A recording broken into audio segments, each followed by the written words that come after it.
Hi everyone, thanks very much for tuning in to Smash Factor TV once again. My name's Natalie Adams and we're going to have a look here at helping you get rid of that dreaded fat golf shot where the club comes down and you're hitting the ground before you're hitting the golf ball. It really affects you with your irons, so you're swinging the club back and then as you're coming in you're tending to catch the ground way back here rather than hitting the ball and then the turf, which would give you most power and much better directional control. And that shot, when you're hitting that fat golf shot, it's not going to travel as far as we'd like to see. You certainly won't be at full power with it. So let's have a look at it from this point of view. We've talked before about if I put the club down here in the center of my feet, that one of the reasons that you're going to hit that fat golf shot is that as you're coming into impact, you're leaning back, you've got too much weight on your right foot, and that's causing the bottom point of your swing arc to be too early before you get to the golf ball.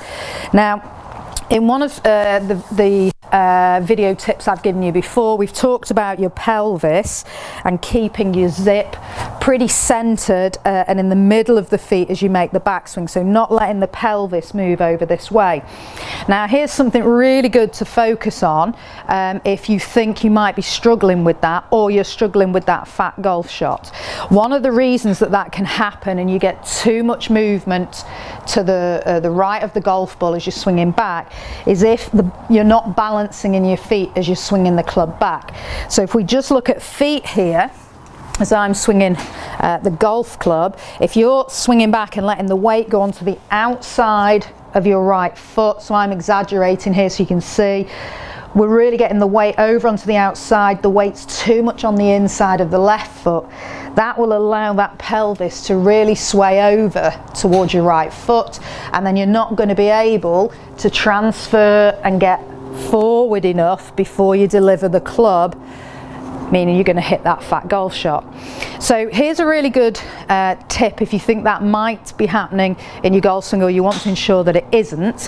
What I would do is set up ready to hit the shot and then just turn your right foot onto the inside, so you've lifted the outside of that foot up slightly, and then make your practice swing without letting that foot drop down to the floor. You'll feel the difference here in this right thigh and the hip area and the core, that you're really creating much more of a coil there because you're keeping your pelvis much more static. Work on turning the shoulders as much as you can 90 degrees to the right, but don't let that foot drop onto the floor, so you keep the weight on the inside of your right foot, because really that's what we're looking more for if you're going to hit that sweeter golf shot when you swing back, that you're much more balanced.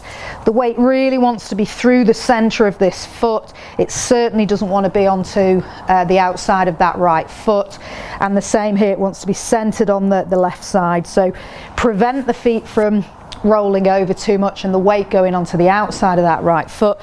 Just turn that foot in. You can hit golf balls like that. You're already in a better position to really make that follow through from. Start to see that right foot coming up. It'll certainly help you be a lot more centered with your weight on your backswing, and then if you can get that foot coming up as you go through, center of gravity is going to be moving more forward at the target.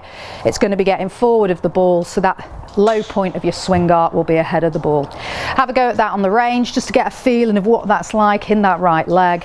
It's a game-changing golf tip.